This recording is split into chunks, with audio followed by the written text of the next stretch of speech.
Good evening. My name is David Plazas, the Opinion and Engagement Director for the USA Today Network Tennessee and the Tennessean. Welcome to a live virtual discussion on the issues of COVID, masks, and also safety protocols about COVID. We're delighted to have a wonderful panel that will be talking about these various issues, looking at from the perspective of scientists, doctors, and parents, as well as one elected school board member.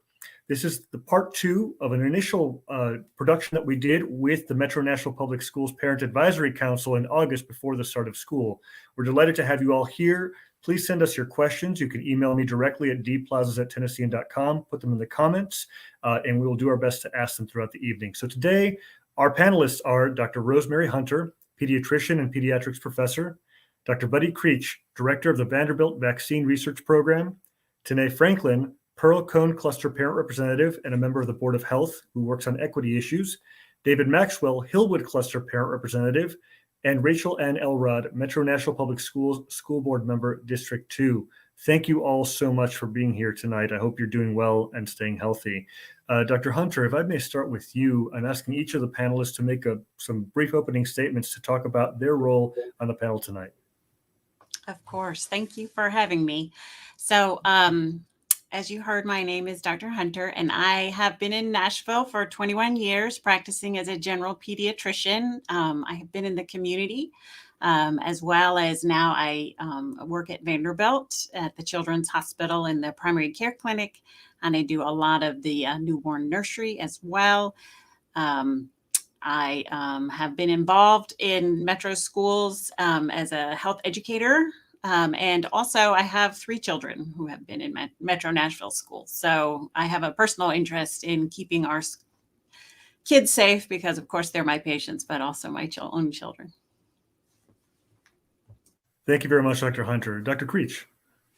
Hey, everybody. Thanks for being here tonight. I'm Buddy Creech. I'm originally from Chattanooga, but I've called Nashville home for the better part of 30 years now.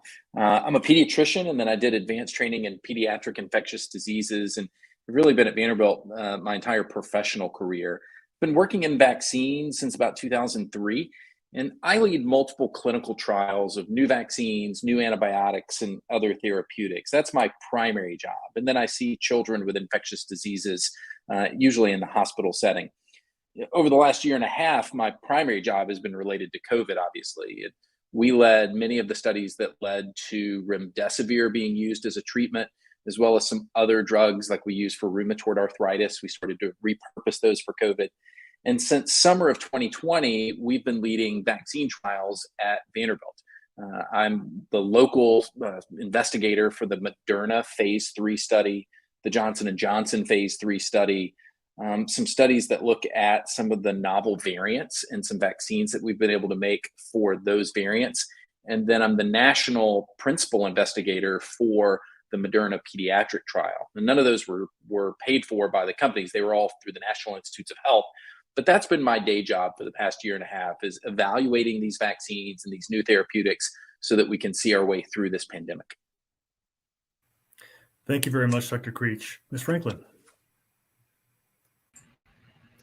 Good evening, and thank you for having me. My name is Tane Franklin, and I am now live in the Nashville area. And Buddy, I'm also from Chattanooga, so I did not know that. So, but I am on the director's PAC, and I represent the Pearl Cone Cluster. I have 2 children in MNPS schools. I have a 4th grader at Jones Padea, and I have a 9th grader at Hume Fogg. I'm here today in wearing my parent hat, but I also spend a lot of time in this space in my 9 to 5 working on vaccine equity. And I also have the pleasure of serving as the chair of the Board of Health, where I get to learn firsthand from our director and our colleagues at the health department on what they're facing on the ground. Thank you for having me. Thank you so much. Mr. Maxwell. There we go.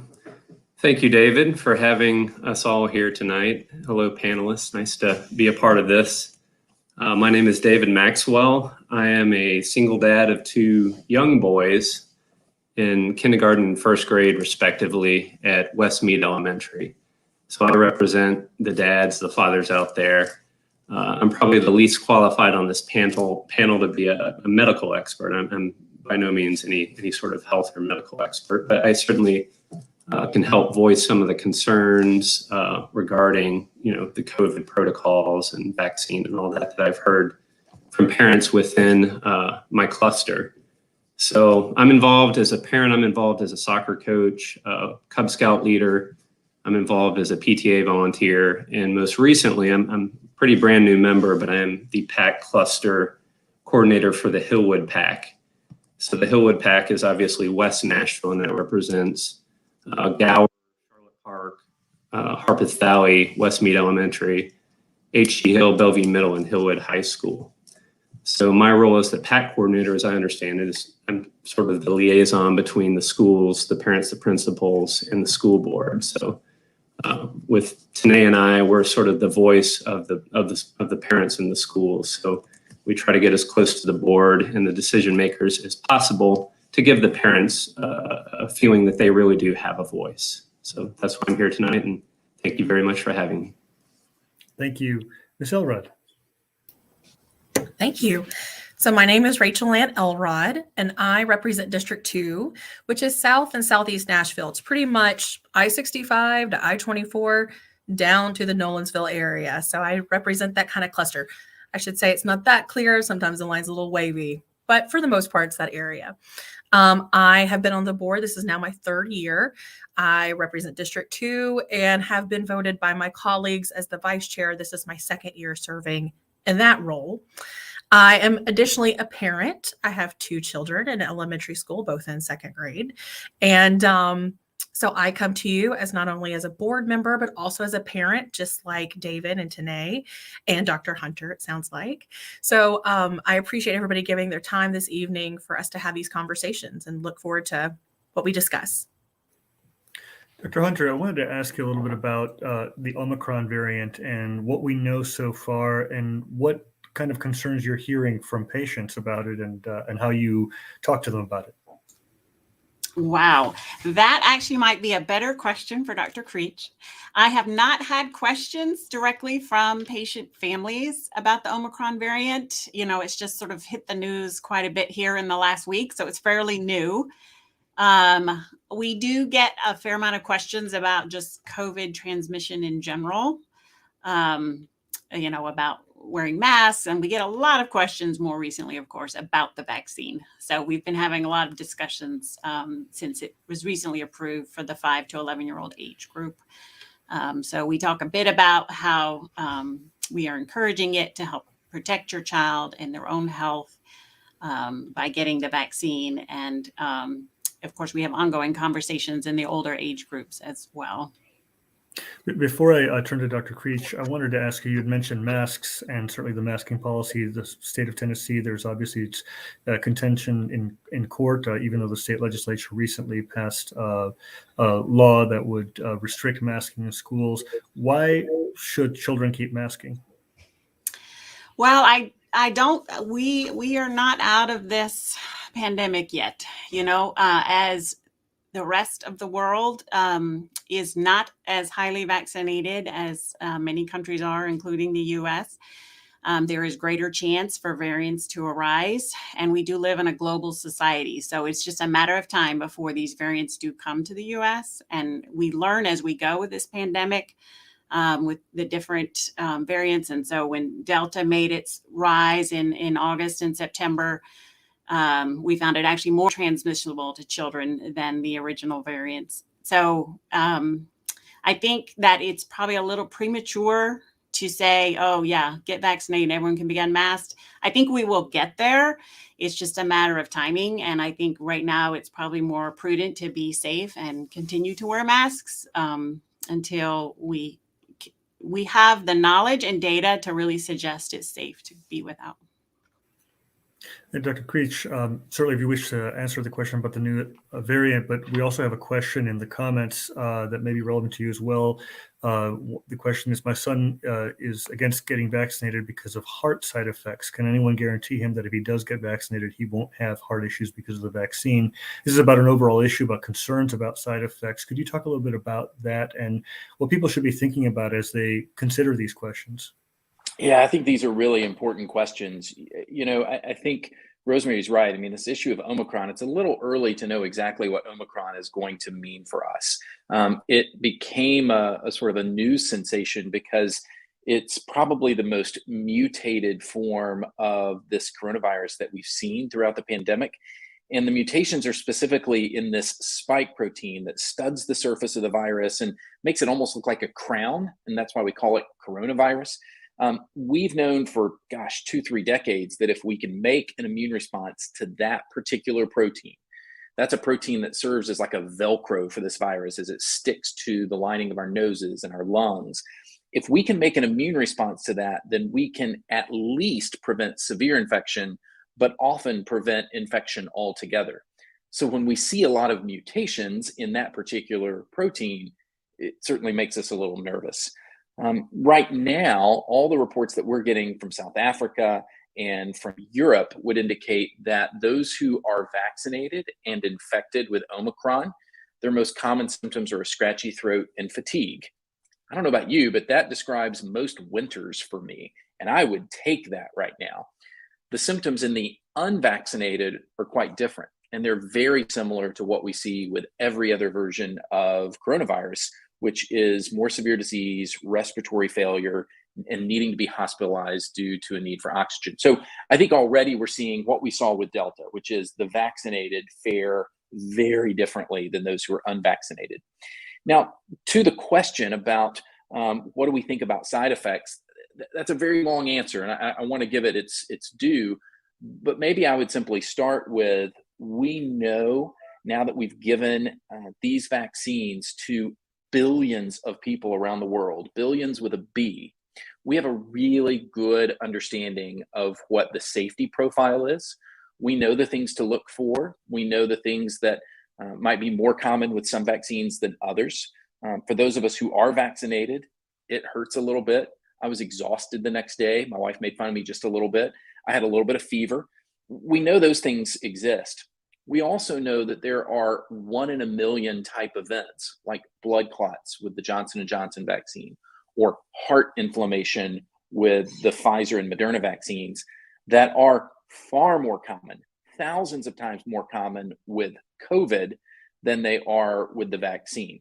So maybe as I think about this cardiac issue really quickly, I would just say, when we look at college athletes who on the whole are like the healthiest of the healthy, in a study of the Big Ten, 2% of their students who were athletes who got COVID had heart inflammation. 2%, 2 out of every 100.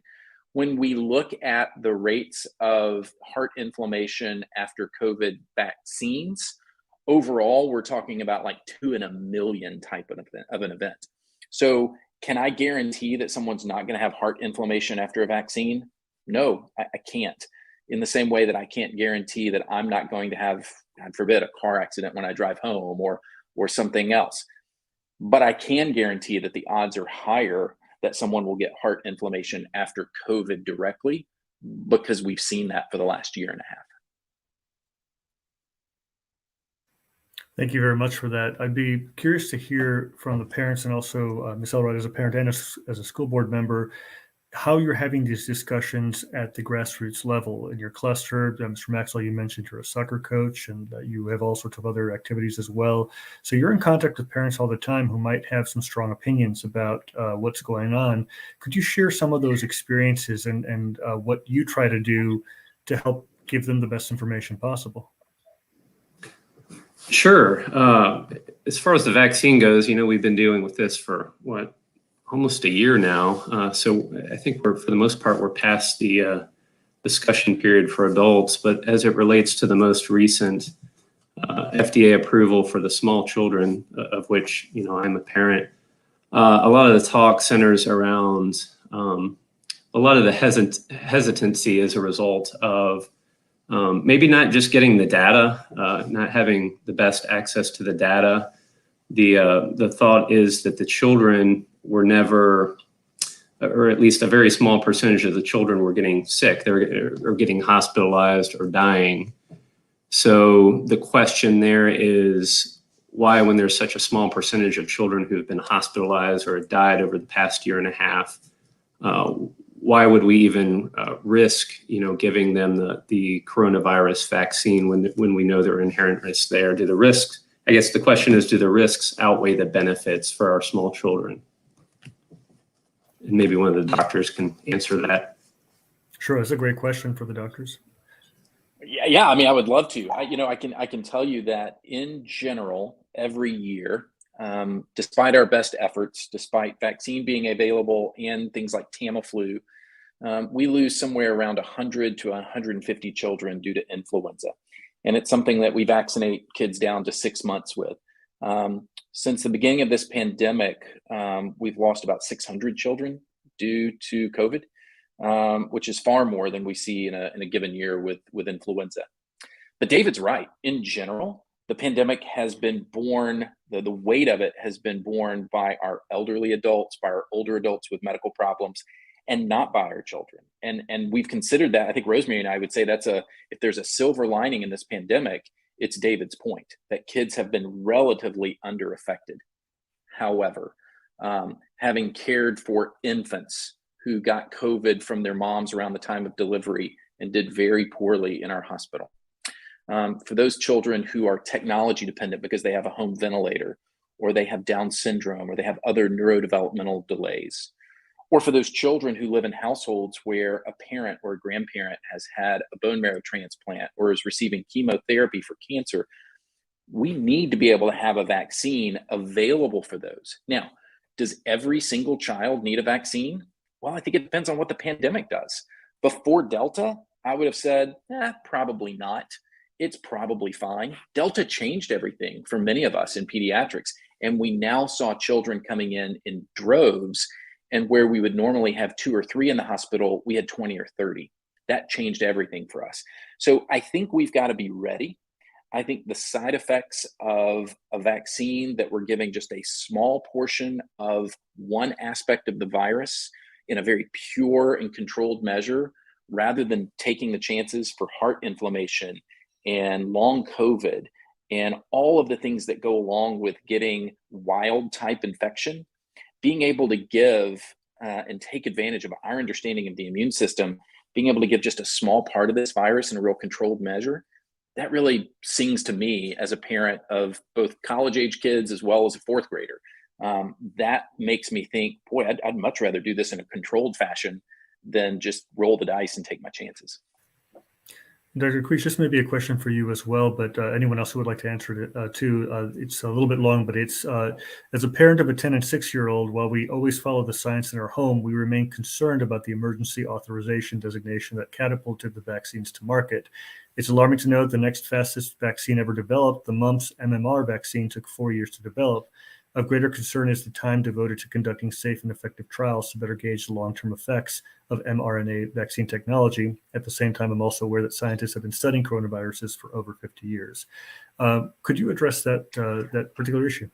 I would love to. This is an awesome question. Whoever asked that is fantastic. So so for about 25 years, we've known that if we could make a good immune response to that spike protein that sits on the outside, that's what we need. It's the most important protein from our immune system standpoint.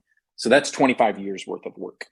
And then on the other hand, we've been working for 20, 30 years on a variety of new vaccine approaches, because the way we've always done it, kill the virus and give part of it to you, that's fine, but it's crude, and we're getting smarter. And so we want to be able to take advantage of what we're learning about the immune system and what we're learning about manufacturing.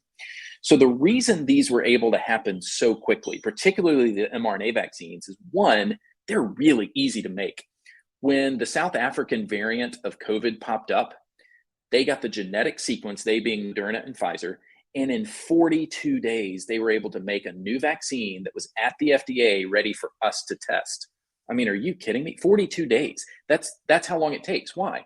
Because it's a really pure vaccine. It's like genetic code, which is just letters, it's sugars.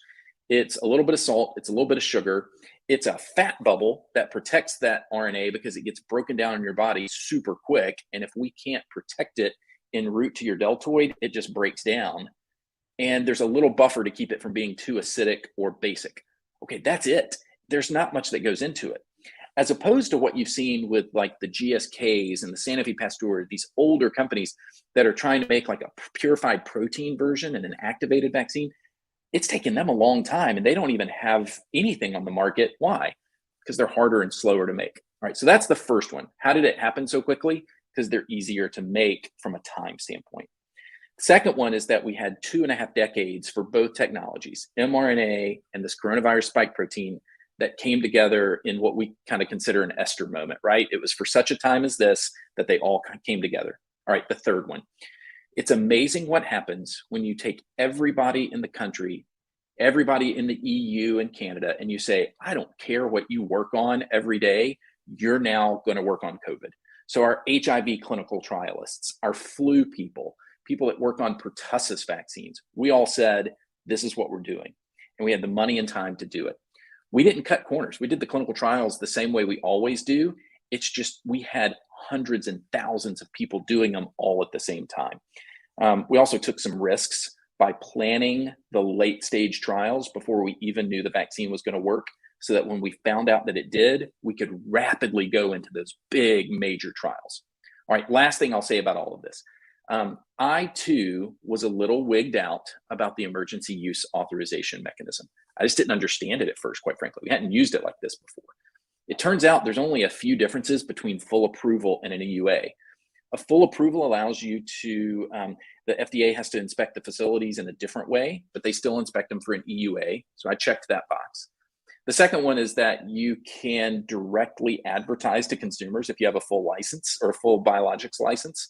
Okay, so Moderna can't advertise to you, but Pfizer can now. And then the third big difference is the length of follow-up for safety. We had 2 months before going to an EUA when the standard has always been 6 months. The reason we did that is there are no side effects that we've been able to link to a vaccine that start later than 6 to 8 weeks after a vaccine. They always start when your immune system is being triggered from the vaccine. If a vaccine is given and a side effect happens 5 years later, it's not due to the vaccine, it's due to something else. So it was our combination of our knowledge of the immune response, our knowledge of new vaccine technologies, pouring a lot of resources into these studies, and then being able to recognize that side effects, when they happen so soon that 2 months will be sufficient to get that emergency use during a pandemic, with the plan to move all of them to licensure. So hopefully that's helpful to kind of put some flavor around that. Thank you very much for that answer. Ms. Franklin, I wanted to talk to you a little bit about your work in terms of reaching communities of color and communities because you do a lot of equity work in terms of the conversations, especially when historically for a while, for several months, people were talking about vaccine hesitancy. Could you talk a little bit about that and what are some of the approaches that you have been using? So thank you. So I'm going to talk from my perspective as a parent and a member of the Director's PAC. So one thing I know, being in the Procom cluster, predominantly African-American, North Nashville, and what we see in our communities, we often have more comorbidities, high blood pressure, obesity, diabetes, cancers, things of that nature. So the urgency in making sure that our community understands the vaccine. I wish that we could take Dr. Creech and bring him on the road. So clearly explaining everything that we need to know, that's critical. And oftentimes it's not necessarily that folks are hesitant. I would say that they're not quite ready. And so in this world where it's been so politicized and it's a lot of information to digest, what I find that works with helping to inform, educate, and also understand why people make the decisions that they do for their families is asking questions. What questions do you have about the vaccine? Is there any way I can get more information to you? Have you thought about it? What are you hearing? So engaging in conversation and dialogue, and that's what I do all the time when I'm engaging with parents and community members. I think that is helpful in terms of just expecting that because the vaccine is available, that people should go out and get it. What I do know with regards to parents and children children are not going to get the vaccine, are less likely to get the vaccine, especially 5 to 11, if the parents just aren't there yet. And so what we're seeing is that younger students are not getting the vaccine at the same rates that older students were when it was available. And I think that's because parents just aren't there yet, and the parents aren't vaccinated themselves, so they're going to be less likely to get their children vaccinated. The last thing that I will say is with regards to another reason that this is so important for me personally, just giving a personal story. At my daughter's school, the elementary school, it's an older building, and so there is no room to social distance. And so I need her to be in school so she can learn, because I'm not a good teacher. That's not my talent. But it was also really important for us to pay attention to the guidelines, not only because I have a public health background, but because we had individuals in our household that were immunocompromised.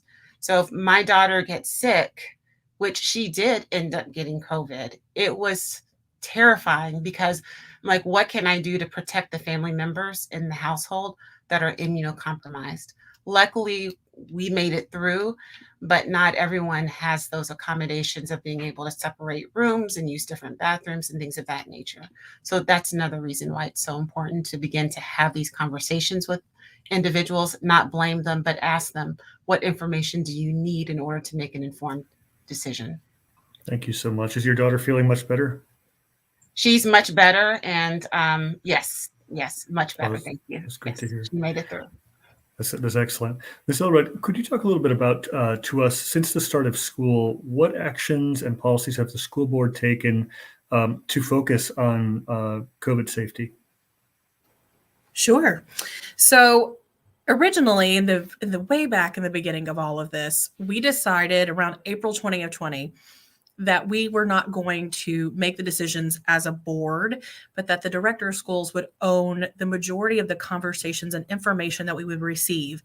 At the time, the majority of that information came from the health department, which we are lucky to have one within our city. There are some cities within the state that do not have their own health departments.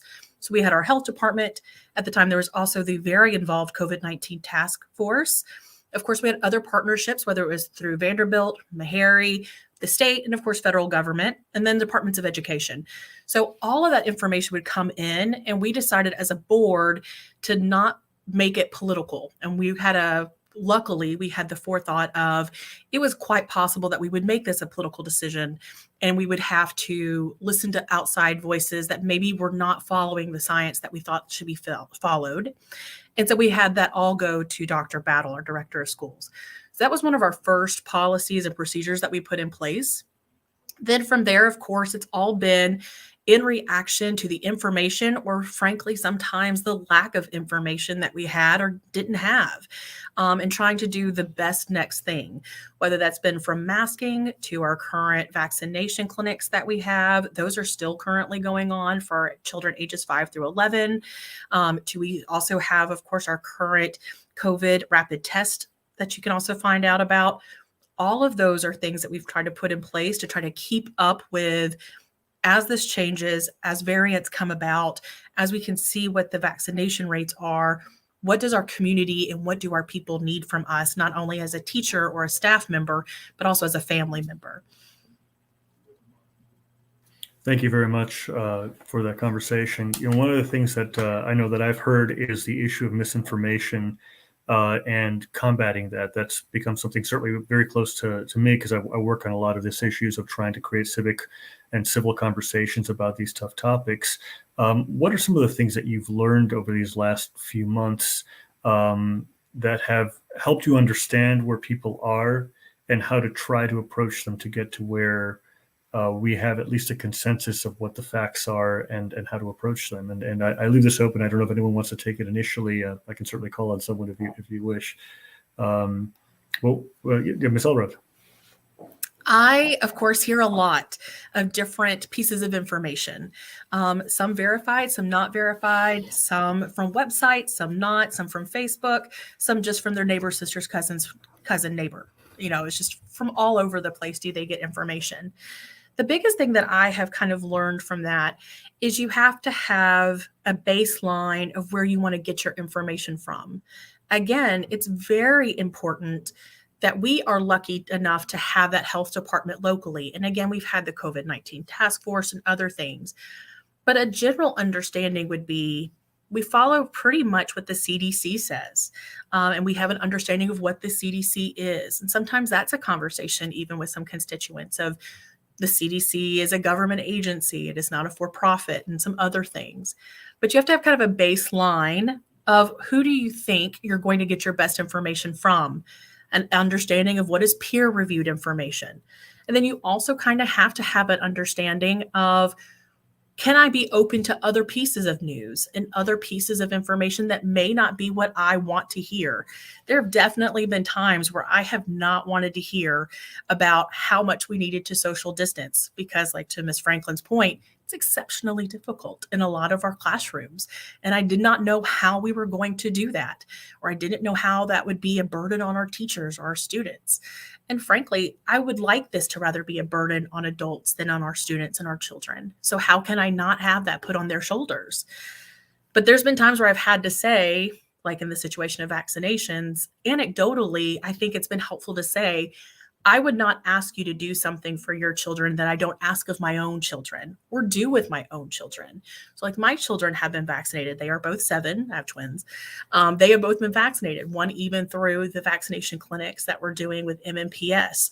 So I think that that has been helpful of trying to just have a more open conversation of here's where I get my information, responding to answers, responding to questions with answers with actual factual sources and not just hearsay. And then also saying that we need to try to find some type of common ground. Even if it's a small piece of common ground, just a common ground really is usually quite helpful, just as a foundation of where we can start a conversation. Thank you. And Dr. Hunter, I'd love to talk to you about your approach. I did some work with University of Tennessee Health Science Center a few years ago when there was a measles outbreak, and so I believe in 2019. And we were trying to figure out some strategies among medical residents and students about how do you approach that, especially since for a long time you say the science is settled, but not everybody thinks so. And we've discussed a little bit about that earlier in this program. What are some of the best ways that you as a pediatrician can have that conversation with your patients? Yeah, that's a great question because we've dealt with some vaccine misinformation for a while. So we've had to learn the techniques of kind of addressing concerns about vaccines, not even just the COVID vaccine. Normally, we have the luxury as pediatricians to have a ongoing and usually trusting relationship with our patients. Because they know us, from when their child was a baby and very young, and we follow them over time. And so it makes it easier. You tend to be a more trusted source of information. And most studies have shown that when parents want information about vaccines, they do trust their pediatrician and go to them.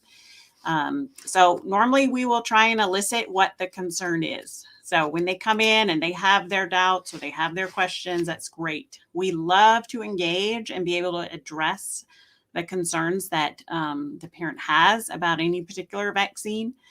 And we try and keep those lines of communication open because even if they decide that they don't want to give the vaccine that day, I'm always like, well, we are always here. We're always willing to chat more about this at another time. And move on because we don't want to impair that relationship, that therapeutic relationship with our patients and families. But we do want the facts to get out there and want them just to be aware of what we know, what the science shows. And not getting a vaccine is also you are making a choice. You're not making, you are making a choice. And sometimes you are just leaving yourselves open to some level of risk as well. So. Ms. Franklin, I wanted to ask you just in terms of your hat as the chair of the Board of Health, the state legislature recently passed a bill that would dramatically affect the way the health director is selected, and also some of the authority that the health board has. For the last 2 years, the 6 major cities with boards of health have been able to make those decisions locally. Do you have a sense of how that's going to affect Nashville and other cities across Tennessee that may not have that authority after next year?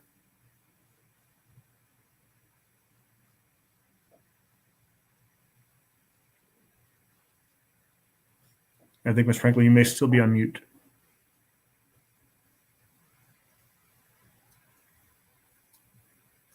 And we'll get back to that question in just a moment.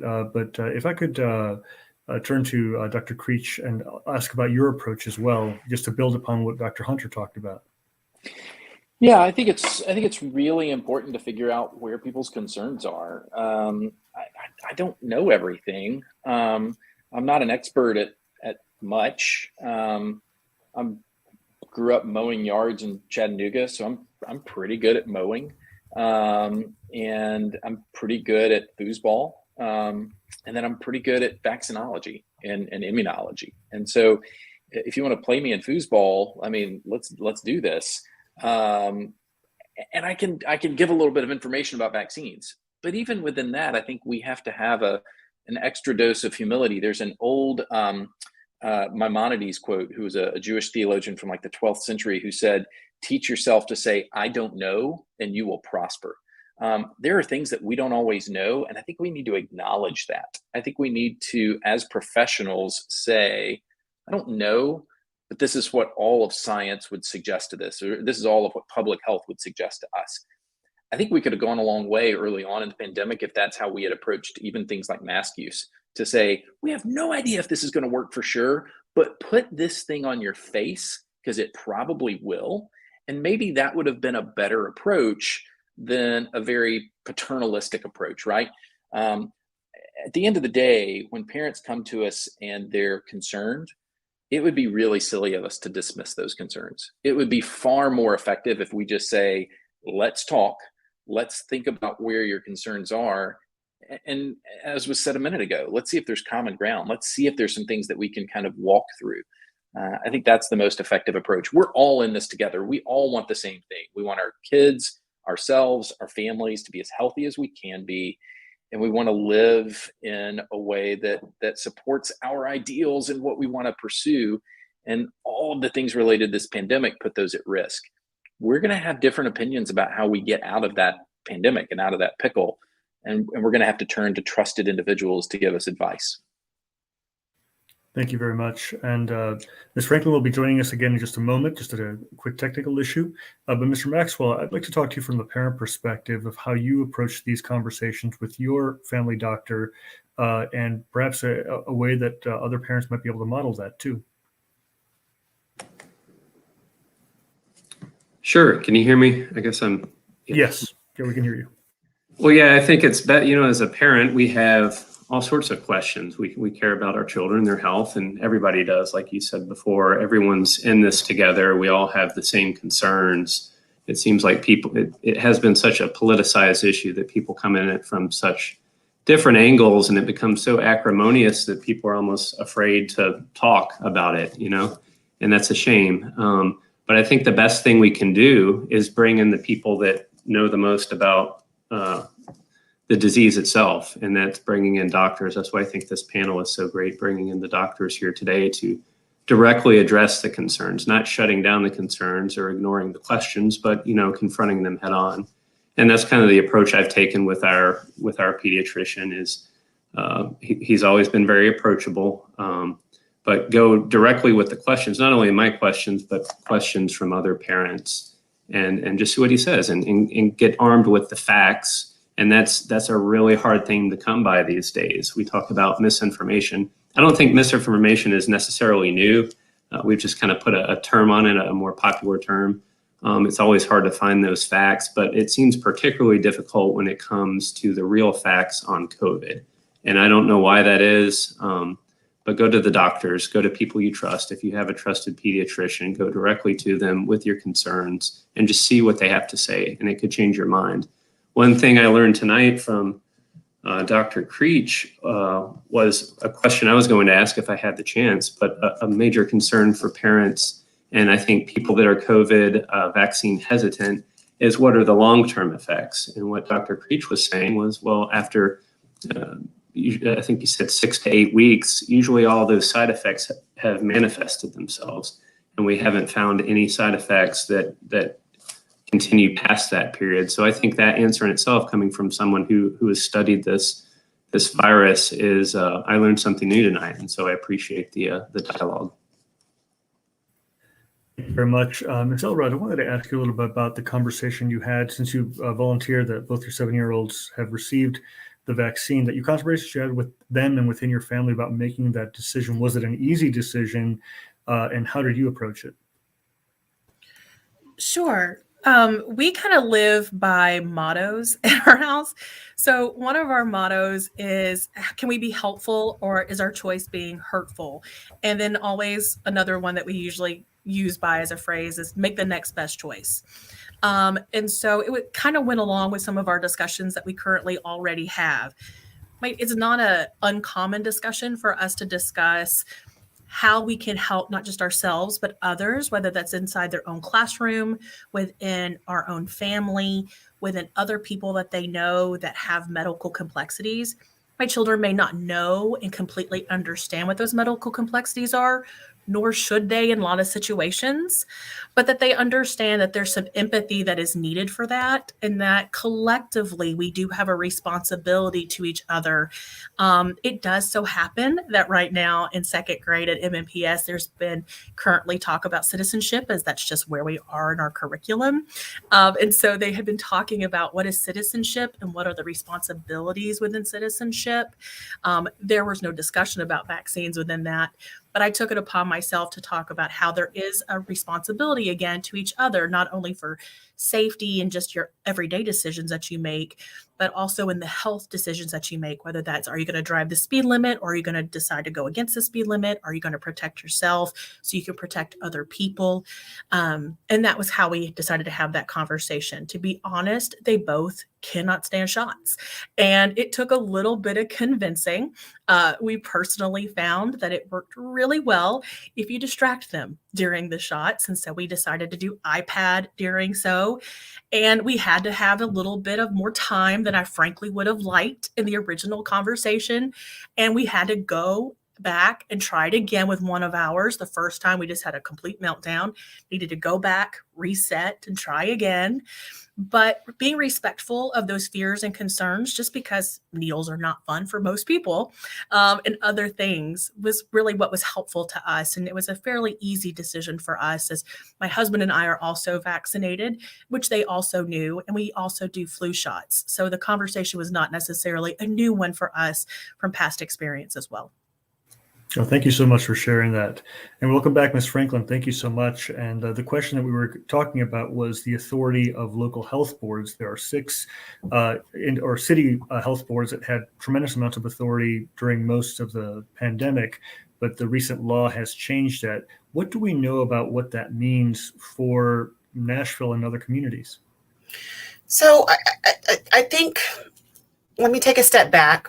What it means is that in terms of how we actually rolled out the policies to protect the community or in the earlier stages in the pandemic, we're not able to do that as a board, but we still have a couple of other pathways to lean in.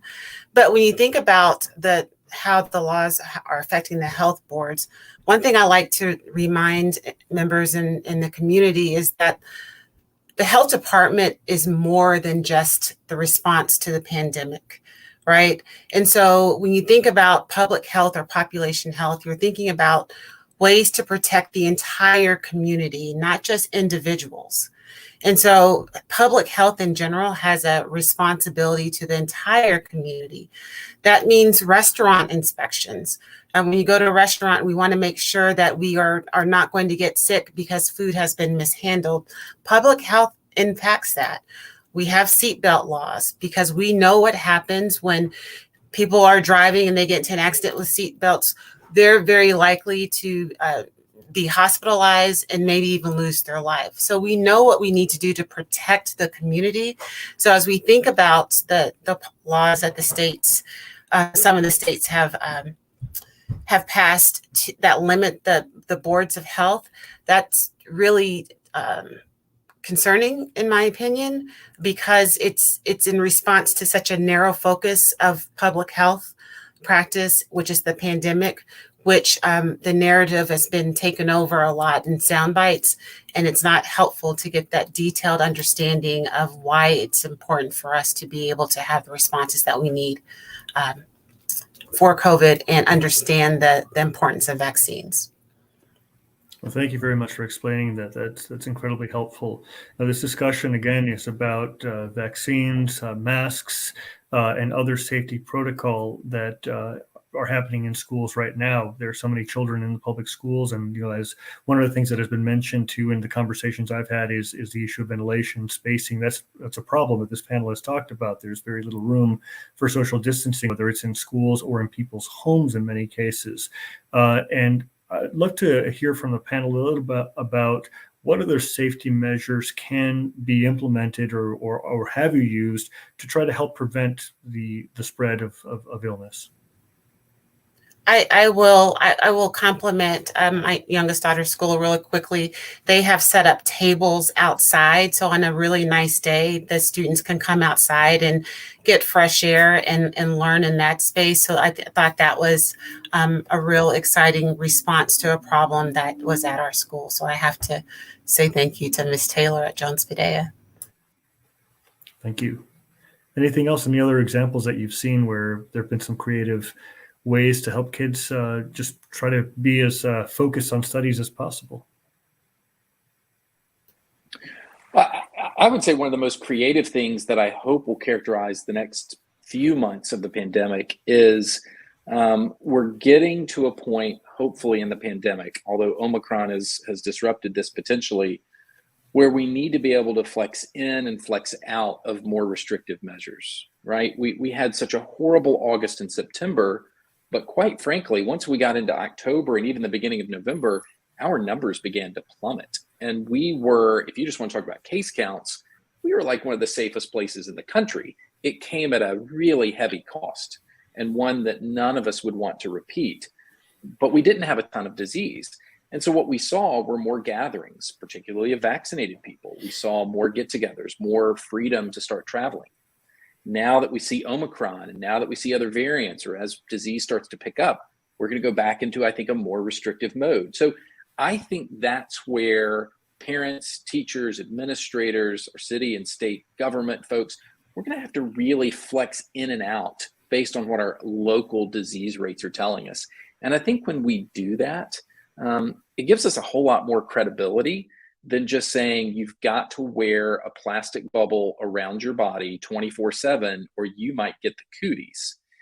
We seem to decide we want either one way or the other way and that there's no nuance. And I think what I'm urging us to do is we need to have some nuance. And that nuance is going to be driven by what works, what quite frankly is the least restrictive way to accomplish what we want, and how much disease is there out there. And if we can get that right, that could really be a model for our region and for our country. Oh, thank you, Ms. Elrod. And you had unmuted just a moment ago. I guess to build on that, we as MNPS try to really respond to our local case data and information. We came up with, I guess, in essence, a thermometer. It was called the COVID-19 Tracker. And that was within partnership of the Metro Health Department. And it was in consideration of all these different data points, because we did see a lot of just data fatigue, particularly in the beginning of this. People would look to the COVID dashboard, they would tune into the press coverage, and it would just kind of wash over them of, oh, it's still bad. Or maybe it's a little bit better, but I don't know how that applies to me. What does that mean for me or my student? So we had to try to put it in something that was digestible and able to be done. Now, we're actually not able to follow that this year because we don't have those same data points. And so to that point of flexibility and being able to kind of opt in and out of what are we going to do for safety measures, it's going to require more flexibility of not just us as a school system, but also the partners that we have and the data that we're able to collect or not collect. For flexibility, I mean, to be frank, I've never seen teachers have to be as flexible as they were last year. As somebody that was a teacher, though granted many, many years ago, nobody has gone to school to learn the pedagogy of being a teacher virtually. So it was a quick turnaround of how to do your entire job. And teachers do their job historically because they are very passionate about that one-to-one connection, which is frankly removed a lot in that virtual space. So it was an incredibly flexible time for not only our students and for our families, because it required a tremendous amount of energy from them, but also from our own staff, be them teachers or paraprofessionals, to our secretaries, our bus drivers. It's been a need for grace and flexibility that has been unforeseen. I just never thought we would have to have that type of request. Unfortunately, some of that request still goes on, and I think it will continue to have a need for that grace and flexibility as we have different variations come up. And as Dr. Creech put it, we kind of have to flex in and out of what is our level of risk that we're able to take or that we can take legally. And we'll have to continue to kind of learn that as we go. And one of the conversations that I've heard on a national level is that we're going to have to start to get to live with COVID and so forth, that this is no longer something we just get rid of. And with that flexibility, you talked about there are school districts that have shut down, for a week at a time or so forth, and you've got that disruption for the child. What are the things that you as parents need to be able to function optimally at a time and in a space that is so disruptive? I'll speak. So I think just communication, constant communication from our schools, allowing parents to be able to ask questions, allowing parents to be able to make suggestions, actually talking across the district. And so that's the beautiful reason that we have the PAC, is that we can compare notes across the district about what's working and what's not working. That's going to be critical for us to understand how to make sure that we put the supports in place, particularly when teachers are out and students are out. And so how do we support the learning process as parents and understand what's going on in the building, particularly because we can't see in the building, we can't go in. And so that's another reason that we have to have communication, because parents aren't able to be as hands-on as they have been before the pandemic. Thank you, Ms. Elrod. I was just asking for a clarifying question on, did you mean in that virtual space or in the future? But I think Ms. Franklin answered it. I mean, that's absolutely correct. Well, excellent. Well, thank you very much. And we're coming to the conclusion of our conversation today. I want to thank every single member of this panel for sharing your expertise and sharing your words, which were very helpful. Again, this is part 2 of the conversation in conjunction with the Metro National Public Schools Parent Advisory Council. We're very grateful to the audience and also to all the parents who have been involved with this. I'm very grateful to you as well. Before we get to closing remarks, I also want to make sure that I give a thanks to Bibi Hines, who is the chair of the Parent Advisory Council and was really instrumental in organizing these as well. And what I'd like to do is start in the same order as we did before, Dr. Hunter, Dr. Creech, Ms. Franklin, Mr. Maxwell, and Ms. Elrod, and just ask for any final thoughts. We have about 6 minutes left, and so you have a little bit of time that you might want to leave with this audience before we conclude tonight. Dr. Hunter. Yes, thank you for that. I really wanted to bring up, which we haven't really addressed yet, is where to obtain the vaccines here in Nashville for your children. So as you probably have heard, but you can go to vaccines.gov, enter your zip code, and you will see all the areas close by to where you live. But it is being offered for children in 5 to 11 and the 12 to 17-year-old age groups, as well as adults, at Publix, the health department, Walmart, Kroger, Walgreens. The Children's Hospital is also, if you go to their main website, you can sign up for your child to get a dose here. MNPS has vaccine sites that they are publishing in their weekly newsletter. The health department has several sites around town. There is 2 drive-up sites that I'm familiar with, one at the old Kmart location on Murfreesboro Pike, as well as Charlotte Pike near Centennial Park. Harry Hospital is also giving the vaccine to all age groups 5 and above. And if anyone else knows of one I have missed, you can chime it in. But I just wanted to make sure that we understood how to get it, and that I wanted everyone to talk to their pediatrician and the person that they trust about the vaccine. Thank you very much. Dr. Creech? Yeah, I think this is a challenging time to be a parent because we get so many different sources of information from so many different people. And sometimes we find ourselves in echo chambers where we only hear the things that we kind of already believed in the first place. So I think one of the things that I would really encourage all of us to do, and I'm speaking to myself here too, is make sure we're engaging with folks that really know something about this, that really have this expertise, and it's someone that you trust. And so if you have questions about the vaccine for your 5 to 11-year-old, or for your younger child where vaccine isn't available yet, begin those conversations now. Don't wait. If you have questions, spend time with your pediatrician, really trying to figure out where you can find the best information and then make the best decision for your family. I think for many of us, you've heard tonight, we're vaccinated. Our kids are vaccinated. We vaccinate our dogs if we could. Not really, I'm kidding about that. But I mean, like, this is something we really believe in. I'm saying that from firsthand knowledge of having been one of the first in the state to be infected with COVID back in March of 2020, to then being vaccinated and taking care of a lot of people with various forms of this disease. So I think the take-home messages from me would be, talk to those, find those that you trust, and really engage in this. I'm happy to do that myself through a variety of services that we provide. Second thing I would say is, don't underestimate the burden that this pandemic has had on kids, not just directly from the virus in terms of long COVID, heart inflammation, inflammation syndromes that land them in the hospital. It's worse than flu in that regard in terms of the severe cases that we see. So I don't think we should trifle with it. We should also recognize that it's been a tremendous time of stress and anxiety for them as they've missed out on a number of things that they really draw a lot of excitement and energy and life from. Vaccination will be one of those tools to get us back to a place where we can do all of those things a bit more freely. So I would just encourage us to take advantage of the technologies and the services that we can provide, take advantage of the knowledge we've gained, and let's get through this together. Thank you very much, Ms. Franklin.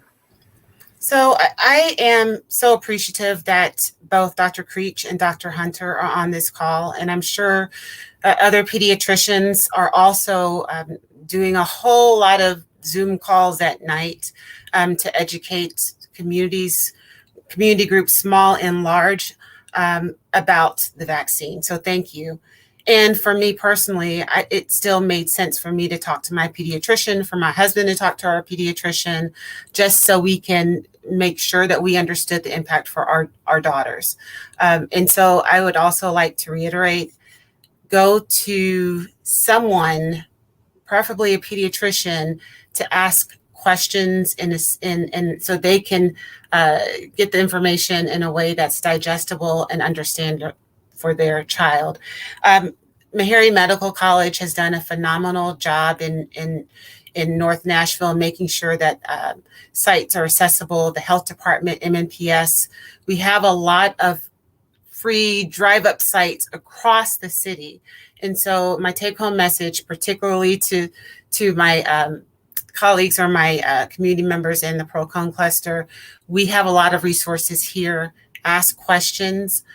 Even if you don't have a medical home, come to the health department, ask your principal. Your principals can connect you, and then make sure you take advantage of the drive-up sites. They can also answer your questions when you're in line as well.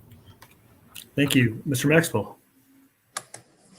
Yes, thank you so much, David, for facilitating this conversation tonight. It's extremely important. And thank you to both Dr. Hunter and Dr. Creech for providing your expert opinions tonight. It's very good to connect the experts to the people that have the questions. And this is one of many ways to do it. So I hope this kind of sets the tone and it continues going forward. I guess as a closing remark, I did want to plug the Parent Advisory Council a little bit. I'm brand new to this group, but this is a great example of an issue that a lot of parents have opinions on, and many of them don't feel like they have any voice really. So I would encourage anybody out there listening, we're looking for representation. My district or my cluster itself, I'm missing many representatives amongst all the schools. So really looking for people to step up, volunteer. If you have any complaints or concerns or questions, jump right in it. This is how you get things done. And not only are we looking for complaints, we're looking for solutions and ideas. And it's a great way to connect people. So you can look us up on either Twitter or Facebook. If you Google MNPS PAC, you can find us on social media. So we're looking for people that can help. Thank you very much. And last but not least, Ms. Elrod. Thank you. I as well was going to mention that parents should really sign up to be a part of the PAC. Even if you are not willing to be as generous as Ms. Franklin or Mr. Maxwell and become a chair or vice chair or some type of leader within that cluster PAC, there is still a great need for your voice and your concerns. And that's not just about what's going on right now with COVID-19. That's within the schools in general. The PAC has been in existence for some time, and it's always been exceptionally helpful to not only us as a board, but also to our leadership, be that our director of schools or our chief of schools, and all of those other positions. So I strongly encourage you to be a part of that. And if you're not sure how to, you're always welcome to reach out to your board member, and we will put you in contact with our cluster leader. They do not answer to us in any way, but we just have close relationships for the most part with those people. And we would be happy for you to be in contact with them so you can attend those meetings. I know for myself in the Overton cluster, we have monthly meetings. They're all done virtually, so it's easy to be a part of. And it's constant different communications, not just about COVID. So there can be some reprieve and just good fellowship with people within the same cluster as yourself. As well as Dr. Hunter mentioned, I want to make sure that everyone's aware that Metro Nashville is still doing our vaccination clinics. They were drive-through clinics, but they are no longer drive-through clinics. Surprisingly, children don't like getting shots inside of their cars. So they are now inside. They are happening still tomorrow at December 3rd is Pearl Cone and Glencliff. To be frank, because I, again, have been sharing about my own life. That's where I'll be getting my booster. So you can also get boosters there. And my children will be getting their second shots tomorrow at Glencliff. Additionally, on December 6th, there's Hunter's Lane and John Overton, which is my school. December 8th is Stratford and Antioch. And December 10th is Whites Creek and Hillwood. You can get your first shot there if you have not received it before. It's currently scheduled to be the second shot, considering that you did the first shot, but it's okay if you haven't done that yet, or if you just want to show up and ask those questions. To the points that were made of, if you don't have a pediatrician that you already currently see, our vaccinations and our vaccine clinics are all done with the health department, and they are available to you to answer questions. You can just go with concerns or worries or questions, and we're happy, or they are happy as the experts to help you with those things. Then, of course, if you choose to get vaccinated, you are able to do so. Again, we're doing, of course, 5 to 11. We're doing first and second doses, but we're also doing boosters for adults as well. And so it's an easy kind of quick one family stop shop at one time. And then because I know that testing has been an ongoing conversation for a lot of parents, you can also find information about our rapid test locations, which are all new locations on our COVID-19 site. So we have tried really hard at MNPS, because there's so much information about COVID-19 and our response to it, to just have it all in one place. So if you ever have a question about where those clinics are, what is our current mandates, what are our current responses, what are these rapid test locations, you can always go to mmps.org/COVID-19. So we do have several rapid test locations, and those are drive-through. Appointments are not required, and it's for employees and for students. So we encourage you to take advantage of those so that you can continue to attend school and be on time in class, and we can all be healthy. Thanks. Thank you so much. And again, to the panels, Dr. Hunter, Dr. Creech, Ms. Franklin, Mr. Maxwell, Ms. Elrod, and a special thank you to Jeremiah Rhodes, our producer on this show. You can replay this on Tennessean.com, our YouTube channel, or on Facebook. Again, I'm David Plazas, the Opinion and Engagement Director for the USA Today Network Tennessee and the Tennessean. Thank you and have a good night.